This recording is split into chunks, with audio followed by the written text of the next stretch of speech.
ചങ്ങലക്കിടാനുള്ള അസുഖമൊന്നുമില്ല.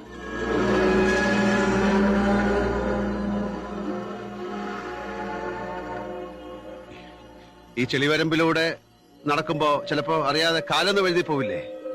അതുപോലെ ഇടയ്ക്ക് മനസ്സൊന്ന് വഴുതി പോവാ, അത്രേ ഉള്ളൂ. മെഡിക്കൽ സയൻസിൽ ഈ ദണ്ണത്തിനിട്ടിരിക്കുന്ന പേരെന്താണെന്നറിയാം? Bipolar disorder. എപ്പോഴാ എങ്ങനെയാണെന്നറിയാതെ മനസ്സിലൊരു കടന്നൽ കൂടിളകുക എന്നർത്ഥം. ഒക്കെ ഒരു ജാട. ഈ അപ്പോത്തിക്കിരിമാരുടെ.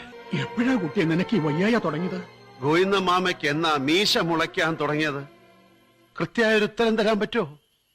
അതുപോലെ എപ്പോഴോ ഒരിക്കൽ, എന്നോ ഒരിക്കൽ, ഒരു കാലഗണന ഇല്ല അതിന്. ഗോവിന്ദ മാമേ, സഹിക്കാൻ പറ്റാതായപ്പോഴാ കീഴ്പള്ളി നാരായണൻ നമ്പീശന്റെ കാൽക്കൽ ഞാൻ അഭയം പ്രാപിച്ചത്.